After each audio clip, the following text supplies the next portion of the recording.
नमस्कार मित्रांनो, एका तळघराची महाभयंकर कथा या कथेचा हा 6वा आणि अंतिम भाग आहे. जर तुम्ही कथेच्या आधीच्या भागांचे व्हिडिओज न बघता थेट या व्हिडिओवर आला असाल तर हा व्हिडिओ पाहण्याआधी कथेच्या आधीच्या भागांचे व्हिडिओज आधी बघावेत. ह्या कथेच्या प्रसारित होणाऱ्या सर्व भागांच्या व्हिडिओच्या लिंक्स ह्या कथेच्या प्रत्येक व्हिडिओच्या डिस्क्रिप्शनमध्ये देण्यात येतील. कथेच्या 6व्या आणि अंतिम भागाला आता सुरुवात करू.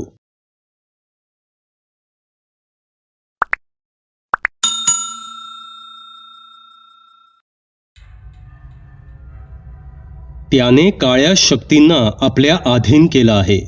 तू शरीराने नाही तर आत्मा रूपाने तिकडे वावरत होतास आणि त्याला त्याच्या आजूबाजूला असणाऱ्या सर्व आत्म्यांचा वास येत होता, ज्यामध्ये तुझा आत्मा नवीन होता आणि तो आधी त्या आत्म्यांच्या जगात अस्तित्वात नव्हता. त्याने तुला सगळं काही दाखवलेलं नाही. त्याने जे हवन सुरू केलं होतं ते तुला कैद करून बळी देण्यासाठी होतं, कारण त्याला भविष्यात काय होणार आहे हे जाणून घेऊन तुझा भूतकाळ त्याला बदलायचा होता, तो आघोरी म्हणाला. पण तिकडे वंदनासोबत काय झालं हे मला समजलं नाही आणि जोपर्यंत ते मला समजत नाही मी त्याला हरवू शकत नाही, सच्चिदानंद म्हणाले. त्यावर तो आघोरी हसला आणि म्हणाला, तसं पण तू त्याला हरवू शकत नाहीस. तो पुढे भविष्यात येणार आणि त्याचा सामना नक्की होणार. पण तुला जाणून घ्यायचं आहे ना वंदनासोबत काय झालं ते? हे बघ. इतकं बोलून त्या आघोरीने हवेत भस्म उधळलं आणि त्यामध्ये काही चित्रे दिसू लागली. झोपडीच्या आजूबाजूला अंधार पसरला होता. अमावस्या असल्याने चंद्राचा शीतल प्रकाश नव्हता आणि आभाळ आल्याने चांदण्यांचं तेज कमी झालं होतं. रातकिड्यांचा आवाज कानात घुमत होता. चंद्राक्षने झोपडीमधून ती काळ्या पाषाणात घडवलेली शैतानाची मूर्ती आणली आणि कुंकवाचं एक मंडल तयार केलं होतं तिकडे प्रस्थापित केली. नीलाक्षने हवन कुंडामध्ये समिधा टाकल्या आणि मंत्रोच्चाराला आरंभ केला. ते कणकेचे 10 गोळे म्हणजे त्याने आधी दिलेल्या 10 बळींचं प्रतीक होतं. ते त्यांनी सैतानाच्या मूर्तीसमोर ठेवून दिलं. नीलाक्षच्या डाव्या बाजूला एक वधस्तंभ म्हणजे एक मोठा लाकडी ओंडका होता आणि त्याच्या शेजारी एक मडक्याचं खापर होतं. त्याने मंत्र म्हटले आणि अग्नीमध्ये काहीतरी टाकलं. तसा अग्नीचा भडका उडाला. नीलाक्षच्या चेहऱ्यावर आता एक आसुरी आनंद दिसून येत होता. वंदना, चल तयार हो. तुझी गरज आहे सैतानाला. ये, लवकर ये, इकडे माझ्या जवळ ये. नीलाक्ष बसल्या जागेवरून म्हणाला आणि तिकडे घरी वंदनाने आपले डोळे उघडले. वंदना आपल्या खाटेवरून उठली आणि तिने अंधारात आपला दरवाजा उघडला. तिच्या चेहऱ्यावर कोणतेच भाव नव्हते. ती मुख्य दार उघडून बाहेर आली आणि अंधारात माळाच्या दिशेनं निघाली. रमेशला झोप येत नव्हती, कारण त्याच्यामुळेच आज नीलाक्षचं काम सोपं होणार होतं. वंदनाचा जीव जाणार होता आणि या जगावर सैतानाचं राज्य येणार होतं आणि याचा पश्चाताप त्याला होत होता आणि त्यामुळेच त्याची झोप डोळ्यापासून कोसभर लांब गेली होती. कालच जर सखाला सर्व काही सांगितलं असतं तर आज काही झालं नसतं. पण भीतीने मी काही बोललो नाही हीच चुकी झाली माझी. पण आता नाही, मी जाऊन सांगतो त्याला सर्व. हो, हेच बरोबर आहे, असं बोलून रमेश हळूच उठला आणि बाहेर आला. सायकलने आवाज होईल म्हणून तो पायी निघाला. रस्त्यावर अंधार पसरला होता. कुठेतरी दूरवर कुत्रं रडण्याचा आवाज येत होता. गावातील सर्व घरांची दारं बंद होती आणि रस्ते सुनसान झाले होते. हातात असलेल्या कंदिलाच्या प्रकाशात रमेश रस्त्याने चालला होता. इतक्यात त्याला अंधारातून कोणीतरी चालत येत आहे असं जाणवलं. त्याने कंदिलाचा प्रकाश बारीक केला आणि एका घराच्या आडोशाला लपला. त्याने पाहिलं की वंदना आपल्याच धुंदीमध्ये निघाली होती. ती कुठे चालली आहे हे त्याला माहीत होतं. म्हणजे नीलाक्षने आपला डाव साधला तर मला लगेच सखाला जाऊन सांगितलं पाहिजे, असा मनात विचार करून रमेश तिच्या मागे न जाता सखाच्या घराच्या दिशेनं निघाला. वंदना आता नीलाक्ष समोर त्या माळ्यावर उभी होती. अग्नीमध्ये तिचा चेहरा स्पष्ट दिसून येत होता ज्यामध्ये कोणतीही भावना नव्हती. तिचा चेहरा अगदी सपाट होता. तिला पाहताच नीलाक्ष आपल्या जागेवरून उठला आणि तिच्या जवळ आला. माझा 11वा बळी आणि शैतान प्रसन्न. इतके बोलून त्याने तिच्या कपाळावर कुंकू लावलं. ते कुंकू काही काळ चमकलं आणि शांत झालं. हीच आहे ती पोर जी मला अमर आणि या जगाचा स्वामी करेल. पोरी, आता एक काम कर. नदीवर जा आणि 3 डुबक्या त्या पाण्यात मार आणि बाहेर आलीस की पुन्हा इकडे ये. इकडे आलीस की आतमध्ये तुझ्यासाठी वस्त्र ठेवली आहेत, ती परिधान कर. नीलाक्ष खुश होऊन म्हणाला. इकडे जवळजवळ पळतच रमेश सखाच्या घरी निघाला होता. धावत पळत आल्याने त्याला दम लागला होता. सखा पाटलाच्या घराचा मुख्य दरवाजा उघडाच होता. त्याला माहीत होतं की वंदनाच हा दरवाजा उघडून नीलाक्षकडे गेली आहे. त्याने त्या दरवाजातून आत प्रवेश केला. तसे 3 पैकी एका खोलीचा दरवाजा उघडाच होता आणि ज्या खोलीचा दरवाजा उघडा होता ती खोली वंदनाचीच होती. तिच्या बाजूच्या खोलीचं दार रमेश जोर जोरात वाजवू लागला. लागोपाठ होणारा आवाज ऐकून सखा आणि त्याचे आईवडील सुद्धा जागे झाले. सखाने दरवाजा उघडला तर समोर रमेश भीतीने कापत उभा होता. रम्या, तू इकडे आणि एवढ्या रात्री? सर्व ठीक आहे ना? सखाने विचारलं. तेवढ्यात बाजूच्या खोलीचा दरवाजा सुद्धा उघडला आणि त्यातून आबा आणि सखाची आई कंदील घेऊन बाहेर आले. रम्या, तू आणि ते पण एवढ्या रात्री? काय रे रम्या, सर्व ठीक आहे ना घरी? आबांनी काळजीने विचारलं. ती वंदी तिकडे माळावर, धापा टाकत रमेश बोलत होता. काय, वंदना आणि माळावर? तुला काय वेड लागलंय का रम्या? अरे ती तिच्या खोलीमध्ये झोपलीये, चिडून सखा म्हणाला. अरे नाही, मी तिला पाहिलंय माळावर जाताना. हवं असेल तर तिची खोली पहा, रमेश म्हणाला. तसे सखाने त्याला बाजूला केलं आणि तो वंदनाच्या खोलीसमोर आला. त्याने दरवाजा वाजवण्यासाठी हात पुढे केला तसे दरवाजा आत ढकलला गेला. त्याच्या मागे आबा कंदील घेऊन आले. त्यांनी आत डोकावून पाहिलं तर पूर्ण खोली रिकामी होती. आतमध्ये वंदना नव्हती. सखा रागाच्या तिरमिरीत रमेश जवळ आला आणि त्याची गचांडी धरून दात ओठ खाऊन त्याने रमेशला धमकावत विचारलं. वंदी घरात नाही आणि ती माळावर गेली हे तुला कोणी सांगितलं? सर्व खरं सांग. ते मी सांगतो, सर्व सांगतो, घाबरत रमेश म्हणाला आणि त्याने सर्व गोष्टी सखा आणि आबांना सांगितल्या. हरामखोर, आज तुझ्यामुळे माझ्या बहिणीचा जीव धोक्यात आहे. तुला मी नाही सोडणार, सखा म्हणाला आणि त्याने रमेशच्या 2 मुस्काडात ठेवून दिल्या. तसं आबा मध्ये आले आणि त्यांनी सखाला बाजूला केलं. अरे पोरा, काय करतोयस हे? सोड त्याला. त्याचं काय करायचं आपण नंतर पाहू. आधी वंदीला वाचवणं जास्त गरजेचं आहे, आबा म्हणाले. आबा, आज काही झालं तरी मी त्या नीलाक्षला सोडणार नाही. आज त्याचा मुर्दा मी पाडणार, चिडून सखा म्हणाला. हे बघ पोरा, शांत हो. त्याला पण शिक्षा करूच, आबा सखाच्या डोक्यावर हात ठेवत म्हणाले. कसा शांत राहू आबा? ते काही नाही. आज त्याचा खेळ संपवूनच टाकतो. इतकं बोलून सखा कोपऱ्यात पडलेली कुऱ्हाड घेऊन माळाच्या दिशेनं निघाला आणि त्याच्या मागे रमेश सुद्धा निघाला. मुलाच्या हातून काही वेडवाकडं घडू नये म्हणून आबा गावात लोक जमा करण्यासाठी निघाले. इकडे माळ्यावर वंदना सांगितल्याप्रमाणे डुबकी मारून ओल्या अंगाने आली होती. तिचं भिजलेलं आणि तारुण्यात पदार्पण केलेलं शरीर पाहून चंद्राक्षला तिला उपभोगायचा मोह झाला. पण त्याच्या मनातली इच्छा नीलाक्षने ओळखली आणि तो गरजला. चंद्राक्ष, आपल्या भावनांवर ताबा ठेवायला शिक. तो सैतानाचा बळी आहे आणि त्या बळीबद्दल तुझ्या मनात जे वाईट विचार येत आहेत ना, ते आधी बंद कर. एक लक्षात ठेव चंद्राक्ष, खरा मांत्रिक तोच होऊ शकतो ज्याचं त्याच्या भावनांवर, विचारांवर नियंत्रण असतं. आता तिला घेऊन आत जा आणि तिला काळी कफनी घालायला दे. मला माफ करा मालक, मी वासनांध झालो होतो, चंद्राक्ष म्हणाला आणि वंदनाला घेऊन तो झोपडीमध्ये गेला. काही वेळात वंदना काळी कफनी घालून बाहेर आली. ये इकडे बस, नीलाक्ष त्याच्या शेजारी बोट दाखवत म्हणाला. तसे वंदना त्याने दाखवलेल्या जागेवर बसली आणि नीलाक्षने तिच्या कपाळाभर कुंकवाचा मळवट भरला आणि मंत्र म्हणू लागला. ह्रीं लीं श्लम गुल्म टूट मत नमो नमः. हिम हिम गुल धम एवं सवम फट स्वाहा.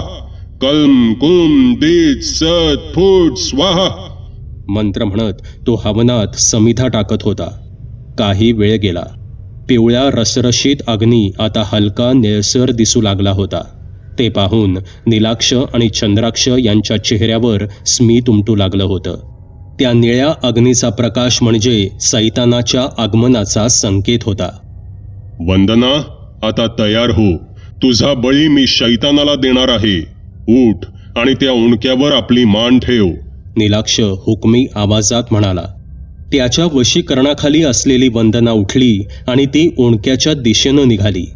हळूहळू पावले टाकत ती त्या लाकडी ओंडक्याजवळ पोचली आणि तिने आपली मान त्या ओंडक्यावर बळीच्या स्वरूपात ठेवली. चंद्राक्ष आतून एक लकाकती जाड पाता असलेली तलवार घेऊन बाहेर आला. अग्नीच्या उजेडात त्या तलवारीचं पातं चकाकत होतं. ती तलवार त्यांनी सैतानाच्या मूर्तीजवळ नेली. तिच्यावर हळद, कुंकू आणि काही अक्षता टाकून आपल्या तर्जनीला त्या तलवारीने छोटा छेद दिला आणि वाहणारं रक्त सैतानाच्या पायावर समर्पित केलं. त्या उंडक्याच्या डाव्या बाजूला चंद्राक्ष एक भांडं घेऊन उभा होता, ज्यामध्ये तो वंदनाचं कापलेल्या शिराचं रक्त जमा करणार होता. नीलाक्षने ती लकाकती तलवार उगारली आणि तो वंदनाच्या मानेवर घाव घालणार तेवढ्यात त्याच्या पाठीवर एक सणसणीत लाथ बसली आणि तो तोंडावर पडला. सर्व एवढं जलद गतीने झालं की चंद्राक्ष आणि नीलाक्षला सावरायला वेळच मिळाला नाही. नीलाक्षने मागे वळून पाहिलं तर सखा उभा होता. तू? मला वाटलं नव्हतं तू इकडे येशील. नीलाक्ष हसत उठत म्हणाला. तुझा काळ बनून आलोय मी नीलाक्ष. मागे सुद्धा तुला सांगितलं होतं, ज्या दिवशी तू मला पुराव्यासोबत दिसशील त्यावेळी तुझा खेळ संपेल. इतके बोलून सखाने पुन्हा नीलाक्षच्या पोटात जोरात लाथ मारली. त्याला पकडायला आलेल्या चंद्राक्षला आपल्या डाव्या हाताचा मुक्का मारत सखाने बाजूला केलं. तू जेव्हापासून गावात आला आहेस तेव्हापासून गावातील सुखशांती गेली आहे. आता मी तुला नाही सोडणार. इतके बोलून सखा त्याच्या दिशेने धावला, पण त्याआधीच त्याच्या पाठीमध्ये तलवारीचं पातं आर पार झालं. त्यानं मागे वळून पाहिलं तर मागे वंदना उभी होती आणि तिच्या हातात तलवारीची मूठ होती. तसे नीलाक्ष हसत उभा राहिला. तू कालचा पोर मला काय हरवणार? तुला माहीत नसेल, पण तुझी बहीण माझ्या अधीन आहे आणि मी मनात जो काही विचार करीन ती कृती ती करू शकते, आणि याचं उदाहरण तू आत्ताच पाहिलंयस. नीलाक्ष म्हणाला आणि वंदनाने तलवार बाहेर काढली. तसे सखा कळवळला. आज माझा 11वा बळी आहे आणि त्याच्यामध्ये मी कोणालाही येऊ देणार नाही, समजलं? इतके बोलून नीलाक्षने सखाच्या छातीवर जोरात लाथ मारली. तसे कळवळत सखा जमिनीवर पडला. रमेश त्याला वाचवायला पुढे आला. तसे चंद्राक्षने त्याच्या पोटात जोरात गुद्दा मारला. तसे रमेश सुद्धा कळवळत जमिनीवर पडला. बघ आता कसा तुझ्या समोर तुझ्या बहिणीचा बळी देतो आणि तू काहीही करू शकणार नाहीस, नीलाक्ष म्हणाला आणि हसत तो वंदनाजवळ गेला आणि तलवार उगारून तो तिच्यावर वार करणार इतक्यात पुन्हा त्याला जोराचा धक्का बसला. तसे नीलाक्षच्या हातातील तलवार पडली. त्याने पाहिलं तर समोर रक्ताने भिजलेला सखा उभा होता. त्याच्या डोळ्यात अजून आग होती. तू काय मला मारणार भेकडा? निष्पाप जीवांचे बळी घेऊन स्वतः सम्राट बनण्याची स्वप्न पाहणारा तू मला मारणार? मला मारायला वाघाचं काळीज हवं, सखा म्हणाला आणि त्याने आपल्या उजवीकडे पाहिलं तर तिकडून चंद्राक्ष जळकं लाकूड घेऊन सखाच्या दिशेने धावत येत होता. त्यानं ते जळकं लाकूड सखाच्या पाठीवर मारलं. तसं सखा कळवळला आणि काही ठिणक्या हवेत उडाल्या. पुन्हा चंद्राक्षने त्याच्यावर हल्ला करायचा प्रयत्न केला, पण यावेळी सखाने त्याचा हात पकडला आणि त्याच्या हातातील लाकूड घेऊन त्याच्याच डोक्यात मारलं. तसं चंद्राक्ष डोकं पकडून जमिनीवर पडला. इकडे नीलाक्षने ती तलवार उचलली आणि बेसावध सखावर त्याने मागून वार केला. तसे सखा थोडा अडखळत पुढे झाला. त्याच्या शरीरातून पाण्यासारखं रक्त वाहत होतं. डोळे जड झाले होते, पण त्याला त्याच्या बहिणीला वाचवायचं होतं. निलाक्षने पुन्हा त्याच्यावर वार करण्याचा प्रयत्न केला, पण सखाने तो चुकवला आणि त्याला मागून धक्का दिला. तसे निलाक्ष खाली पडला आणि तलवार बाजूला पडली. वंदना पुन्हा उठून सखाच्या दिशेने त्याला मारायला धावली, पण तिला मागून रमेशने पकडलं आणि बाजूला ढकलून दिलं. सखाने तिकडे पडलेली तलवार उचलली आणि ती जमिनीवर घासत तो निलाक्ष जवळ आला. आत्तापर्यंत अनेक माणसांना तू बर्बाद केलंयस. तुझ्या काळ्या विद्येने अनेकांची घरं उद्ध्वस्त झाली. अनेक बायकांनी आपले प्राण दिले कारण तू त्यांची अब्रू घेतलीस. आणि आता तू या गावात येऊन हेच करण्याचा प्रयत्न करत होतास. पण इकडे हा सखा होता आणि आता तोच तुझ्या मरणाचं कारण होणार आहे. तुझ्या या सैतानाला बळी हवा आहे ना? आता तुझा बळी मी चढवतो त्याला. इतकं बोलून त्याने निलाक्षच्या मानेवर तलवारीने वार केला आणि त्याचं शिर धडापासून वेगळं केलं. त्याच्या धडावेगळं झालेल्या मुखातून फक्त एवढेच शब्द आले, मी पुन्हा येणार आणि माझा 11वा बळी देणार. पुन्हा एकदा सैतानाचं राज्य घेऊन येणार. इतकं बोलून निलाक्षने प्राण सोडले. जसे निलाक्षने प्राण सोडले तसं त्याचं वशीकरण सुद्धा तुटलं आणि वंदना शुद्धीवर आली. तिने आजूबाजूला पाहिलं तर तिने स्वतःला माळावर पाहिलं. तिला दिसलं की तिच्या अंगावर कुठलं वेगळंच कापड होतं आणि समोर तलवार घेऊन उभा असलेला सखा तिला दिसला. त्याचं शरीर आणि कपडे रक्ताने माखलेले पाहून वंदनाने त्याला घाबरत आवाज दिला, दादा. तिचा आवाज ऐकून सखाने मागे पाहिलं तर त्याच्या समोर वंदना उभी होती. तिचं शरीर कापत होतं आणि डोळे भरले होते. वंदे, तू ठीक तर आहेस ना? सखाने आपल्या कापऱ्या आवाजात विचारलं आणि तो खाली कोसळला. त्याला असं पडताना पाहून वंदना पुढे झाली आणि धावत त्याच्या जवळ गेली. तिने त्याचं डोकं आपल्या मांडीवर घेतलं. तिच्या डोळ्यातून पडणारे अश्रू सखाच्या चेहऱ्यावर पडत होते. खूप साऱ्या लोकांचा गलका माळाच्या दिशेनं येताना त्यांना दुरून दिसला. वंदनाने नीट पाहिलं तर आबा आणि गावातील अनेक माणसं त्यांच्या दिशेनं येत होते. आबांनी सखाची अवस्था पाहिली आणि त्याच्यापासून काही अंतरावर पडलेलं निलाक्षचं धड आणि त्याच्यापासून वेगळं झालेलं त्याचं शिर पाहिलं. तसे त्यांना इकडं काय झालं याचा अंदाज आला. सखा, पोरा, हे काय केलंस? आबा आपल्या डोक्याला हात लावून रडत त्याच्या शेजारी बसत म्हणाले, आबा, मी गावाला लागलेली निलाक्ष नावाची कीड कायमची काढून टाकली. आता कोणाची जमीन जाणार नाही, कोणाची अब्रू जाणार नाही आणि ना कोणता सैतान इकडे राज्य करेल. आबा, मला माफ करा, पण मी तुमचं ऐकलं नाही. आणि वंदे, आई आबांची काळजी घे. इतके बोलून सखाने शेवटचा श्वास घेतला. निलाक्ष गेला हे चंद्राक्षने पाहिलं. आता गावकरी आपल्याला सोडणार नाहीत याचा अंदाज चंद्राक्षला आला होता. तो पळून जात असतानाच गावकऱ्यांनी त्याला पकडलं आणि त्याला बेदम चोप दिला. चंद्राक्ष आणि निलाक्षला गावकऱ्यांनी त्याच झोपडीमध्ये टाकून झोपडीला आग लावली. सखावर अंतिम संस्कार झाले आणि रमेशला शिक्षा म्हणून त्याच्या घराला 5 वर्षांसाठी वाळीत टाकण्यात आलं. हळूहळू ते संपूर्ण चित्र धुसर झालं आणि विरून गेलं. असं आहे तर. म्हणजे हा जो तळघरात आहे तो चंद्राक्ष आहे आणि त्याला निलाक्षला पुन्हा जिवंत करायचं आहे. पण मग निलाक्षची हाडं आणि बळीच्या वस्तू पेटीमध्ये कशा आल्या? सच्चिदानंद यांनी त्या आघोरीला प्रश्न केला. काळी विद्या करणारी लोक आपले हस्तक तयार करून ठेवतात, जेणेकरून असं काही झालं तर ते त्यांची वस्तू अस्थी सांभाळून ठेवतील, जेणेकरून त्यांना पुन्हा जिवंत करता येईल, तो आघोरी म्हणाला. म्हणजे निलाक्षने सुद्धा आपला हस्तक तयार केला होता का? सच्चिदानंद यांनी विचारलं. अर्थातच. आणि त्याचा हस्तक होता काकडे. त्यानेच त्याच्या अस्थी आणि बाकी वस्तू त्याने सांगितल्याप्रमाणे गाडून ठेवल्या होत्या, आघोरी म्हणाला. आणि मग चंद्राक्ष, तो कसा जागा झाला? सच्चिदानंद यांनी पुन्हा विचारलं.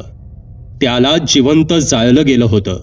त्याची अतृप्त इच्छा आणि मालकाच्या प्रति श्रद्धा यामुळे त्याचं प्रेत योनीमध्ये रूपांतर झालं.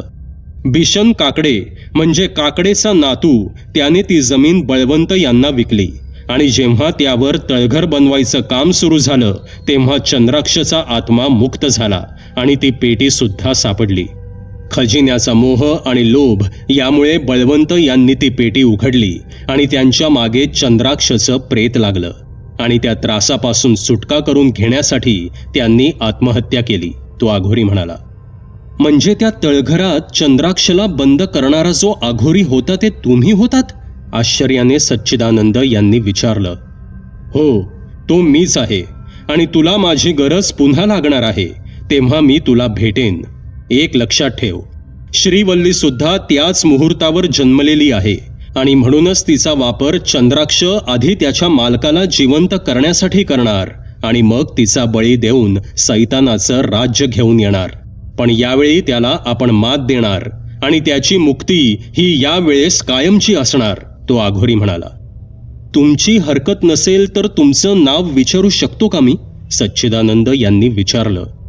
महादेवाची करतो मी भक्ती, ज्याच्यातून मिळते दुष्टांसोबत लढण्याची शक्ती.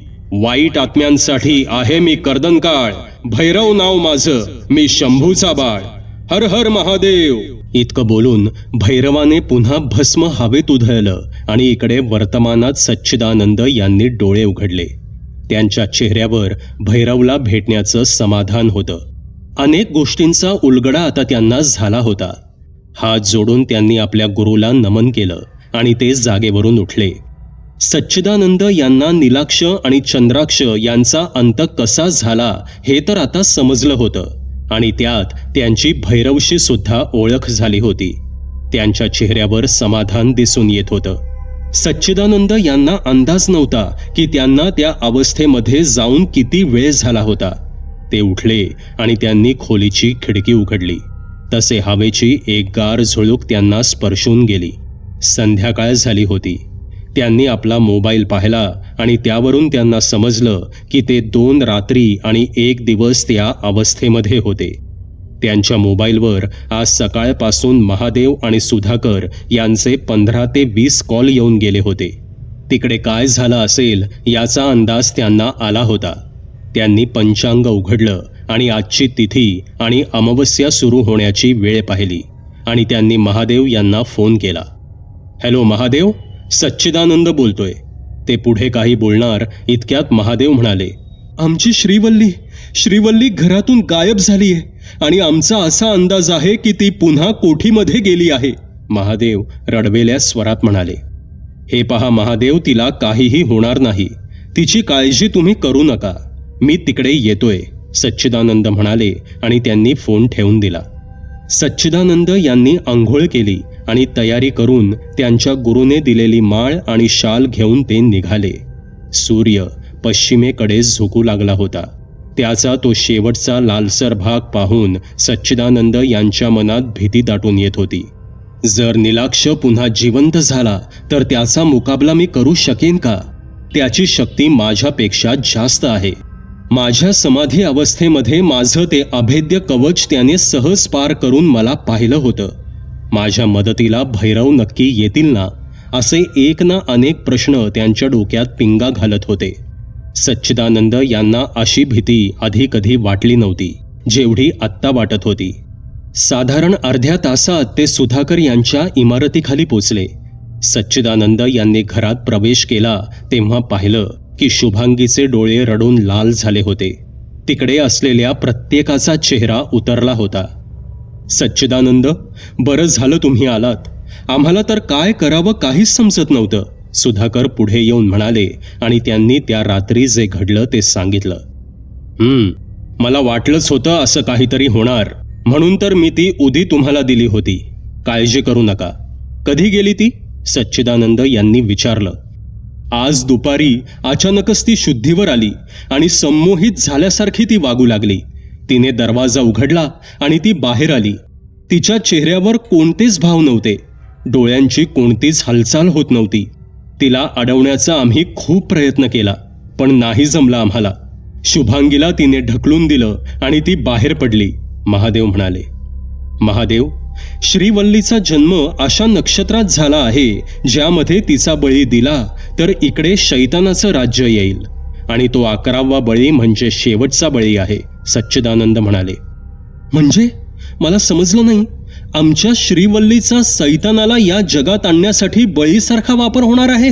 आश्चर्याने महादेव यांनी विचारलं. खरं सांगायचं तर हो. आत्ता पूर्ण घटना सांगायला वेळ नाहीये, पण साधारण 18व्या शतकाच्या शेवटी घडलेली एक घटना होती. तुमची जी कोठी आहे तिकडे आधी एका मांत्रिकाची झोपडी होती, जिकडे त्याने 11वा बळी देऊन सैतानाला प्रसन्न करायचं ठरवलं. पण तो बळी देण्याआधीच त्याला सखा पाटील या तरुणानं मारलं आणि त्याचा विधी पूर्ण झाला नाही. हे मांत्रिक आपले हस्तक ठेवतात, जे त्यांच्या मृत्यूनंतर त्यांच्या अस्थींचं रक्षण करतात. जसं काकडे याने त्या निलाक्षच्या अस्थींचं रक्षण केलं. बिशन या त्यांच्या नातवाने ती जमीन बळवंत यांना विकली. ज्या जमिनीवर आत्ता तुम्ही राहता तिथे कोठी तयार केली गेली. ज्यावेळी त्या कोठीच्या तळघराचं काम सुरू होतं तेव्हा ती पेटी सापडली आणि धनाचा मोह होऊन बळवंत यांनी ती पेटी उघडली आणि चंद्राक्ष नावाचा त्यांचा साथीदार, ज्याचा आत्मा आपल्या मालकाच्या त्या पेटीसोबत जोडला गेला होता, तो पेटी उघडताच मुक्त झाला. जो आधी बळवंत, नंतर जय आणि आता श्रीवल्लीला दिसत आहे. निलाक्ष त्याचा मालक आणि या सर्वांचा मुख्य सूत्रधार होता. त्याला जिवंत करण्यासाठी त्याच नक्षत्रामध्ये जन्मलेल्या मुलीची त्यांना गरज होती आणि योगायोगाने त्याच नक्षत्रामध्ये जन्मलेली श्रीवल्ली त्याला दिसली आणि त्याच सैतानाला श्रीवल्लीचा बळी देऊन त्यांना त्यांचं राज्य आणायचं आहे, सच्चिदानंद यांनी सांगितलं. बाप रे, एवढं मोठं कारस्थान असेल यामागे असं वाटलं नव्हतं, सुधाकर चिंतेने म्हणाले. हे पहा, मला आता निघायला हवं, कारण आज या सर्व प्रकरणाचा मला निकाल लावायचा आहे. इतकं बोलून सच्चिदानंद उठले आणि निघाले. सच्चिदानंद, ते श्रीवल्ली, कापऱ्या आणि भरल्या गळ्याने महादेवांनी विचारलं. महादेव, तुम्ही तिची काहीही काळजी करू नका. उद्यापर्यंत तुमची लेक सुखरूप तुमच्या सोबत असेल आणि तुमची कोठी मुक्त झालेली असेल. येतो मी, असे म्हणत सच्चिदानंद हात जोडून निघाले. देवा महादेवा, यांना यश दे, हात जोडत शुभांगी वर पाहत म्हणाली. सच्चिदानंद इमारतीखाली आले आणि त्यांनी गाडी सुरू करण्यापूर्वी पुष्पकला फोन केला आणि त्याला काही सामानाची यादी देऊन ते सामान घेऊन त्याला कोठीच्या बाहेर थांबायला सांगितलं. सच्चिदानंद यांनी घड्याळ पाहिलं तर रात्रीचे 10:30 झाले होते. अमावस्या सुरू होण्यासाठी केवळ अर्धा तास शिल्लक होता. त्यांनी गाडीचा वेग वाढवला होता. त्यांना जमेल तेवढ्या लवकर त्या कोठीच्या तळघरात पोचायचं होतं. आकाशात काळे ढग दाटून येऊ लागले होते. विजांचा कडकडाट सुरू झाला होता. वारा आपली दिशा विसरल्यासारखा वाहत होता. हलक्या हलक्या सरी आभाळातून जमिनीच्या दिशेने येऊ लागल्या होत्या. दुपारी घरातून निघालेल्या श्रीवल्लीने आपल्या सोबत काही सामान आणि त्या तळघरात असलेल्या लाकडी पेटीमधील सामान घेतलं होतं. संध्याकाळच्या वेळी श्रीवल्लीने कोठीमध्ये प्रवेश केला आणि ती थेट तळघराच्या दिशेनं निघाली. सच्चिदानंद यांनी घरात कोणाला येऊ देऊ नकोस असं बजावलं असताना सुद्धा रेखाला श्रीवल्ली त्या घरात जाताना दिसली. कदाचित साहेब पुन्हा आले असा अंदाज लावून रेखाने कोठीच्या आत प्रवेश केला होता. तिने श्रीवल्लीला मागून आवाज दिला, पण त्याचा काही उपयोग झाला नाही. श्रीवल्लीने मागे वळून पाहिलं नाही. रेखा धावत तिच्या जवळ पोचली आणि तिच्या खांद्यावर हात ठेवला. तसे श्रीवल्लीने तिच्याकडे पाहिलं. श्रीवल्लीचे डोळे पूर्ण सफेद झाले होते. रेखाने तिच्या डोळ्यांकडे पाहिलं आणि जोरात किंकाळी फोडून ती बेशुद्ध झाली. इकडे श्रीवल्ली तळघरात आली आणि तिने पूजेची मांडामांड करण्यास सुरुवात केली. तिने आधी एक दगड घेतला आणि त्यावर एक गोल आणि त्यामध्ये चांदणी ठेवली. ती अशा प्रकारे ठेवली की तिच्या सर्व कोणांचा त्या गोलाला स्पर्श होईल आणि त्यामध्ये उलट स्वस्तिक हे चिन्ह, जे सैतानाचं प्रतीक होतं, ते काढलं. 10 कणकेचे गोळे करून ठेवले. हवनाची पूर्ण तयारी करून ठेवली. समिधा रचून एका थाळीमध्ये कुंकू, हळद आणि अभीर, तर दुसऱ्या थाळीमध्ये काळे उडीद आणि काळ्या अक्षता ठेवल्या. श्रीवल्लीने डोक्यावरून 3 वेळा पाणी घेऊन आंघोळ केली आणि ती ओल्या अंगाने खाली आली. खाली कंदिलाच्या प्रकाशात तिने त्या पिशवीमधून ती काळ्या रंगाची माती काढली आणि जमिनीवर टाकली. त्यानंतर ती पितळ्याची बाटली उघडली आणि त्यातील राख त्या काळ्या मातीवर टाकली आणि त्या काळ्या पोटलीमध्ये काही हडं होती ती काढून तिने त्या राखेवर ठेवली. इकडे सच्चिदानंदांची गाडी कोठीच्या दरवाजाजवळ पोचली. तिकडे वाट पाहत पुष्पक उभा होता. झालं, आता वेळ जवळ आली आहे माझ्या मालकांना मोकळं करण्याची. अमावस्या सुरू होईल, चंद्राक्ष म्हणाला. सच्चिदानंद यांनी गाडी उभी केली आणि उतरून जवळजवळ पळतच ते पुष्पक जवळ पोचले. पुष्पक, तुला जे साहित्य घेऊन यायला सांगितलं होतं ते सर्व घेऊन आलास ना? सच्चिदानंद यांनी विचारलं. त्यावर पुष्पकने फक्त होकारात मान डोलावली. मला तिकडे धोका नसेल ना? संध्याकाळपासून रेखा पण गायब आहे, पुष्पक चिंतेने म्हणाला. काय? रेखा गायब आहे? ती इकडे आली होती का? सच्चिदानंद यांनी विचारलं. माहीत नाही मालक, पण संध्याकाळी बाजारात जाते असं सांगून गेली होती ती, पण अजून काही ती आली नाही, रडवेल्या स्वरात पुष्पक म्हणाला. हे बघ, तू काही काळजी करू नकोस, आपण नक्की शोधू तिला. कदाचित ती खाली सुद्धा असू शकते, सच्चिदानंद म्हणाले. काय? नाही, हे कसं शक्य आहे? पुष्पक म्हणाला. जसं भिकूचं झालं होतं तसंच. त्याला पण वशीकरण केलं होतं. तू काही काळजी करू नकोस, मी तुझी मदत नक्की करेन, पण आत्ता आपल्याला त्या नीलाक्षला पुन्हा या जगात येण्यापासून रोखायचंय, सच्चिदानंद म्हणाले आणि पळतच ते दरवाजापासून त्या खोलीपर्यंत पोचले. खोलीचं दार अर्धवट उघडं होतं. पूर्ण खोलीमध्ये अंधार पसरला होता. फक्त त्या तळघरात जाण्याचा जो दरवाजा होता त्यातून उजेडाची एक तिरीप वरती येत होती. सच्चिदानंद घाईने त्या तळघराच्या दिशेनं निघाले. भराभर पायऱ्या उतरून ते त्या प्रकाशाच्या दिशेनं निघाले आणि त्यांनी पाहिलं की हवन करण्याची पूर्ण तयारी झाली होती. त्या हवनासमोर श्रीवल्ली तशीच बसली होती जशी वंदना बसली होती. तिच्या चेहऱ्यावर कोणतेही भाव नव्हते. नजर शून्यात लागली होती. सच्चिदानंद यांच्या मागे पुष्पक खाली आला आणि त्याने समोरचा प्रकार पाहिला. त्याची भीतीने गाळण उडाली होती. तुम्ही खूप उशीर केलात यायला, पण बरं झालं तुम्ही आलात. आता तुम्ही माझ्या मालकांचं आगमन पाहू शकता. एक आवाज अंधारातून त्यांच्या कानावर पडला. चंद्राक्ष, बहुतेक तू विसरलास. तुझ्या मालकाला काळी विद्या अवगत असून सुद्धा एका सामान्य माणसाने त्यांना हरवलं होतं, सच्चिदानंद आवाजाच्या दिशेने पाहत म्हणाले. अच्छा, म्हणजे तो तू होतास ज्याच्याबद्दल मालक बोलत होते. त्यावेळी तू वाचलास, पण आज नाही. हा आवाज सच्चिदानंद यांच्या अगदी कानाजवळून आला. सच्चिदानंद यांनी त्या आवाजाच्या दिशेनं पाहिलं आणि मंत्र म्हटले, पण त्याचा काही फायदा झाला नाही. एक लाथ अंधारातून आली आणि त्यांच्या पाठीवर बसली. तसे ते तोंडावर आपटले. त्यांच्या हातातली त्यांच्या गुरुची माळ हातून सुटली आणि खांद्यावरील शाल बाजूला झाली. त्यांनी त्या वस्तू घेण्यासाठी हात पुढे केला तसे त्यांच्या हातावर कोणीतरी पाय दिला. त्यांच्या समोर महादेव उभे होते. त्यांच्या चेहऱ्यावर एक विलक्षण हास्य होतं. त्यांना पाहता सच्चिदानंद यांना वाटलं की महादेव यांना सुद्धा वश केलं आहे. काय सच्चिदानंद, मला पाहून धक्का बसला का इकडे? महादेव हसत म्हणाले. महादेव, या सर्वांमागे तुम्ही आहात? मला वाटलं तुम्हाला वश केलं असेल आणि म्हणून तुम्ही इकडे आला आहात, सच्चिदानंद आश्चर्याने म्हणाले. मला वाटलं होतं तुला असंच वाटणार. एक बिचारा बाप होण्याचं सोंग मी व्यवस्थित वटवलं होतं की नाही? सर्वांनी धोका खाल्ला, असं बोलून महादेव हसू लागले. अरे पण या निष्पाप मुलीनं तुझं काय बिघडवलंय की तिचा बळी द्यायचाय तुला? सच्चिदानंद यांनी चिडून विचारलं. का म्हणजे? ती काय माझी पोरगी नाहीये.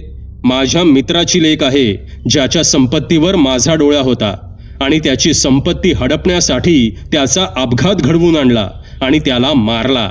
त्याच्या बायकोला आधार दिला आणि मग तिच्याशीच लग्न केलं. पण हिचा खरा बाप जास्त हुशार निघाला.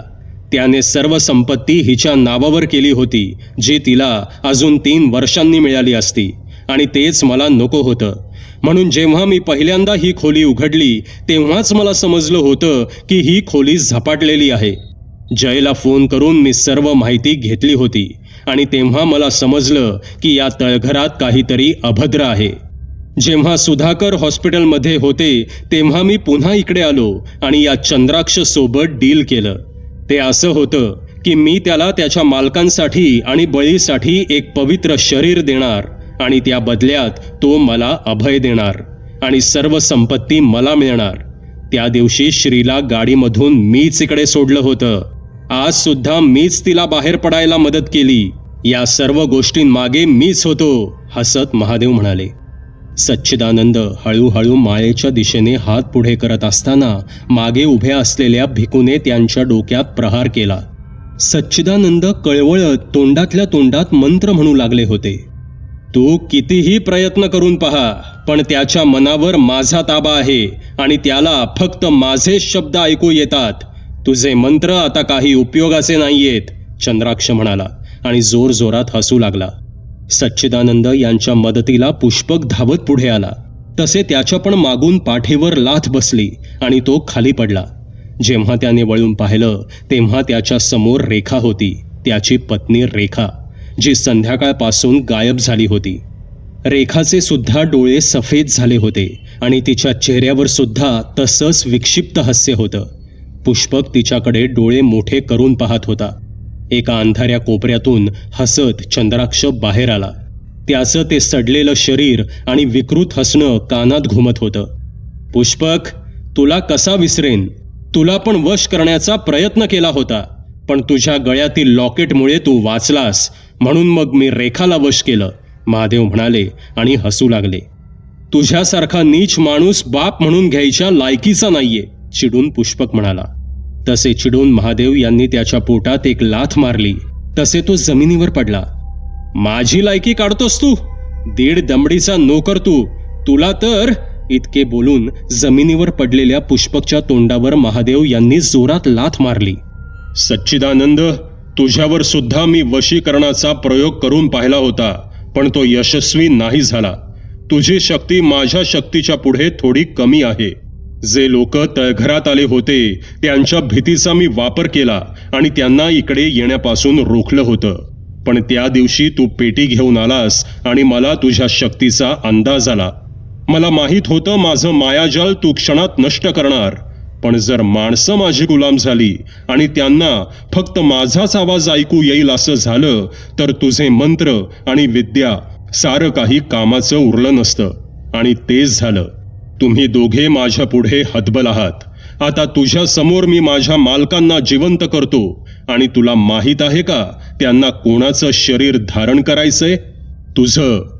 जेव्हा त्यांनी तुला पाहिलं तेव्हापासून त्यांना तुझ्याबद्दल खूप आकर्षण निर्माण झालं होतं.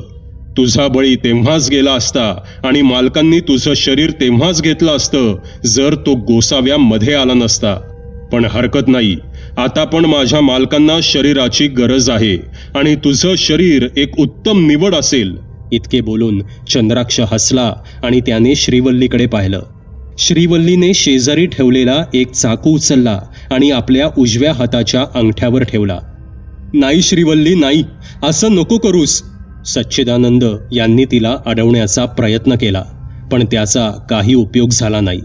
मंत्र म्हणून थांबवणं सुद्धा शक्य नव्हतं, कारण तिच्या सर्व इंद्रियांवर चंद्राक्षचा ताबा होता. तिने आपल्या अंगठ्याला एक चीर दिली.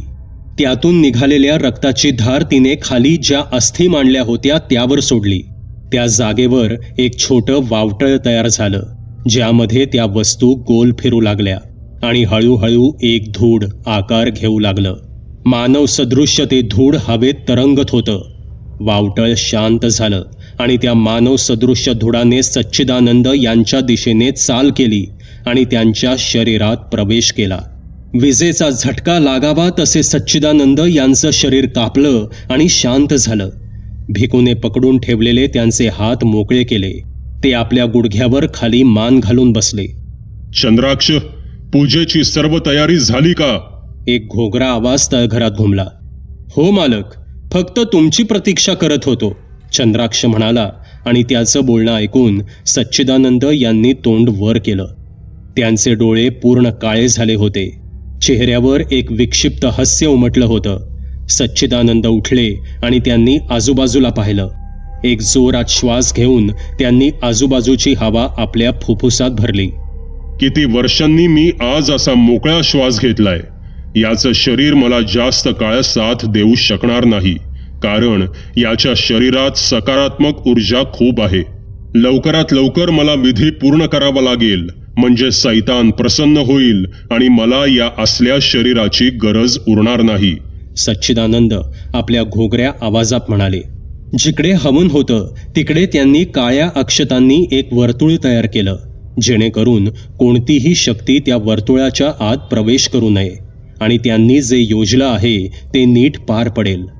सच्चिदानंद यांनी हवन अग्नी प्रज्वलित केला आणि त्याच्या समोर ते बसले. डाव्या बाजूला श्रीवल्ली बसली होती. त्यांनी समिधा टाकल्या आणि मंत्राला सुरुवात केली. हिम खुम सूप टेहम तुम फट स्वाहा किल्न किल्न दडस हुन फर्न स्वाहा. मंत्रासोबत ते अग्नीमध्ये समिधा आणि जनावराच्या चरबीपासून तयार केलेलं तेल अर्पण करत होते. त्यांनी श्रीवल्लीच्या कपाळाला त्या हवनातील भस्म लावलं आणि तिच्या हातात काही समिधा देऊन त्या काही मंत्र झाल्यावर हवनामध्ये टाकायला सांगितल्या. स्लिम स्लिम हुन दन फट स्वाहा. श्रीवल्लीने आपल्या हातातील त्या समिधा हवनामध्ये टाकल्या आणि त्या हवनाची पिवळी ज्योत आता निळी होऊ लागली होती. सच्चिदानंद यांच्या चेहऱ्यावर एक आसुरी आनंद पसरला होता. पुष्पक सर्व उघड्या डोळ्यांनी पाहत होता, पण भिकू आणि रेखाने धरून ठेवल्याने तो हालचाल करू शकत नव्हता. पुढे सच्चिदानंद यांनी श्रीवल्लीचं तेच बोट धरलं जे तिने मघाशी कापलं होतं. त्यातून रक्ताचे काही थेंब हवनामध्ये टाकले गेले, जेणेकरून सैतानाला मिळणाऱ्या बळीच्या रक्ताची ओळख त्याला व्हावी. जसे रक्त हवनामध्ये पडलं तसे एक जोराचा भडका उडाला. याचा अर्थ सैतानाने बळी कबूल केला होता. सच्चिदानंद यांच्या चेहऱ्यावर आता आसुरी आनंद दिसून येत होता, पण तो आनंद जास्त काळ राहिला नाही. हर हर महादेव, जय शिवशंभो या नामाचा जयघोष वातावरणात घुमला आणि एक आघोरी पायऱ्या उतरून खाली आला. त्याच्या सर्वांगावर चिता भस्म लावलं होतं. डोक्यावर जटा, कपाळभर हळदीचा मळवट आणि त्यामध्ये कुंकवाचा टिळा लावला होता. उजव्या हातात त्रिशूल होतं आणि डाव्या हातात कमंडलू धरलं होतं. कोण रे तू आणि खाली यायची हिंमत कशी झाली तुझी? चंद्राक्षने विचारलं. मी कोण हे तुला लवकरच समजेल, पण तुम्ही जो खेळ सुरू केला आहे ना, त्याचा अंत करायला आलेला मी महाकाल समजा, तो आघोरी म्हणाला. भिकूने त्याच्या दिशेनं झेप घेतली. तसे तो बाजूला झाला आणि भिकू खाली पडला. आघोरीने त्याच्या पाठीमध्ये एक जोरात लाथ मारली. तसे उठण्याचा प्रयत्न करणारा भिकू पुन्हा जमिनीवर पडला. त्याला असं मार खाताना पाहून रेखा पुढे आली आणि त्याच्या अंगावर धावून गेली. थोडं मागं सरकून त्या आघोरीने आपल्या उजव्या हाताची कोणी तिच्या पाठीमध्ये मारली. तसे ती सुद्धा खाली पडली. आता महादेव मध्ये आले. तसे त्या आघोरीने आपल्या त्रिशूळाचा मागचा भाग त्यांच्या डोक्यात मारला आणि महादेव बेशुद्ध झाले. नीलाक्ष, तुझा हा सर्व खेळ बंद कर आणि मुक्त कर त्या दोघांना, तो आघोरी म्हणाला.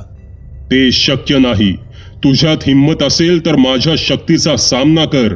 इतके बोलून सच्चिदानंद म्हणजेच नीलाक्ष, ज्याने सच्चिदानंद यांच्या शरीरावर कब्जा केला होता, त्याने समोरची उदी तळहातावर घेतली आणि मंत्र म्हणून ती उदी आघोरीच्या दिशेने फुंकली. तसे आघोरीने त्रिशूल समोर केलं आणि त्या उदीमधून ती नकारात्मक शक्ती शोषून घेतली. हे पाहून सच्चिदानंद चिडले आणि त्यांनी पुन्हा 2-3 वेळा असा प्रकार करून पाहिला, पण दरवेळी ती शक्ती आघोरीच्या त्रिशूळामध्ये शोषली जात होती. अरे मूर्खा, तू ज्या शक्तीचा उपयोग माझ्यावर करत आहेस ती काळी शक्ती सुद्धा माझ्या महादेवाची गुलाम आहे आणि मी त्याचा सेवक आहे. ती माझं काय वाकडं करू शकणार आहे? अजूनही वेळ गेलेली नाही.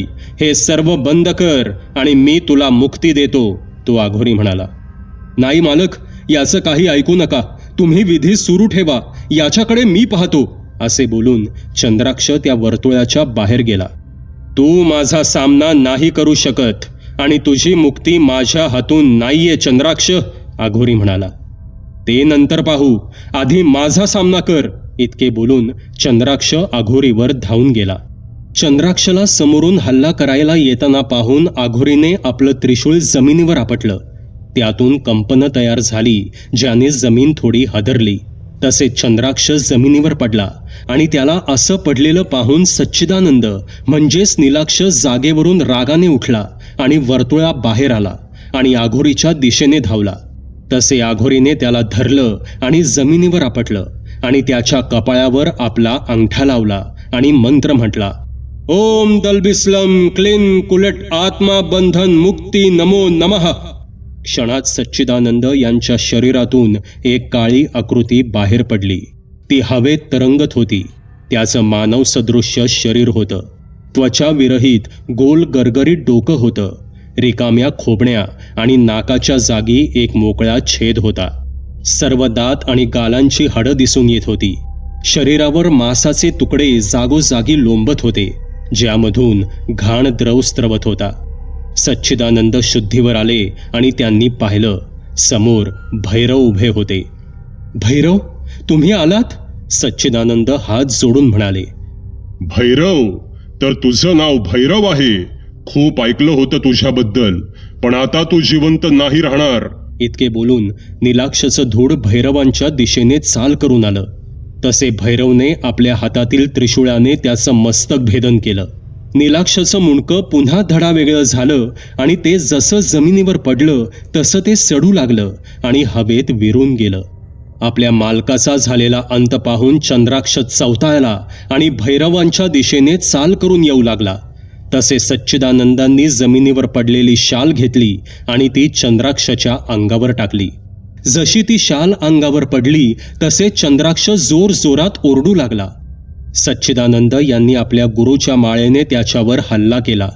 तसं त्याचं शरीर जागोजागी जळू लागलं आणि हळूहळू तो सुद्धा धुराच्या रूपात हवेत विरून गेला. चंद्राक्ष मुक्त झाला तसे रेखा, भिकू आणि श्रीवल्लीवर असलेलं वशीकरण दूर झालं. आपण इकडे काय करत आहोत हाच प्रश्न त्या तिघांच्या मनात आला होता. भैरव, आज तुम्ही नसता तर ही लढाई मला जिंकता आली नसती. नीलाक्षची विद्या माझ्या विद्येला वरचढ होती आणि हे मला माहीत होतं, पण तो माझ्या शरीरावर ताबा घेईल असं मला वाटलं नव्हतं. आज तुम्ही नसता तर माझ्या हातून एक पातक झालं असतं. तुमचे आभार कसे मानू समजत नाहीये. अजून खूप काही शिकायचंय मला तुमच्याकडून. सच्चिदानंद हात जोडून म्हणाले.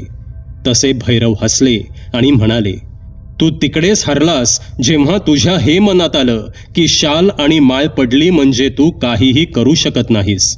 एक लक्षात ठेव, गुरुचा आशीर्वाद नेहमी असावा, पण कधी कधी स्वतः पण प्रयत्न करून पाहावे. दरवेळी गुरु येत नाही साथ देण्यासाठी.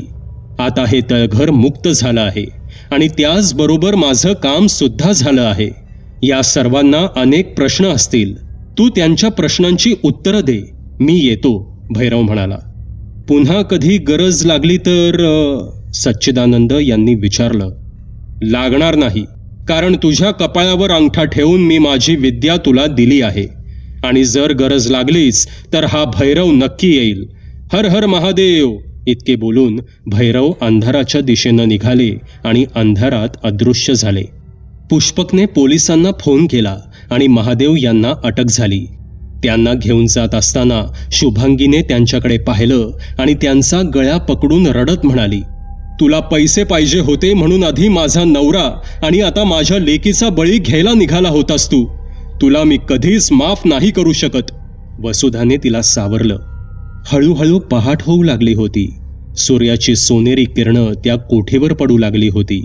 आता तिकडे जी ऊर्जा होती ती सकारात्मक ऊर्जा होती. सच्चिदानंद यांनी त्यांचं काम केलं होतं, पण त्यांना एक समजलं होतं की त्यांना अजून सक्षम आणि स्वावलंबी बनायचं होतं. त्यांच्यावर विश्वास ठेवून जी विद्या त्यांना भैरवने प्रदान केली होती ती त्यांना सार्थ ठरवायची होती. आणि भैरव कोण आहे आणि कुठे राहतो, किती वर्षांपासून तो अस्तित्वात आहे याचं कोडं देखील सोडवायचं होतं. सकाळच्या कोवळ्या उन्हामध्ये त्यांनी आपली गाडी सुरू केली आणि ते निघाले होते, कदाचित पुढील आव्हानासाठी. मित्रांनो, ही भय कथा तुम्हाला कशी वाटली ते कॉमेंटमध्ये नक्की सांगा. पुन्हा भेटूयात अशाच एका भयकथेसोबत. धन्यवाद. सबस्क्राईब करा एटी स्टोरी टेलर चॅनलला आणि बेल आयकन दाबून ऑलवर क्लिक करा आमचे व्हिडिओज सगळ्यात आधी बघण्यासाठी.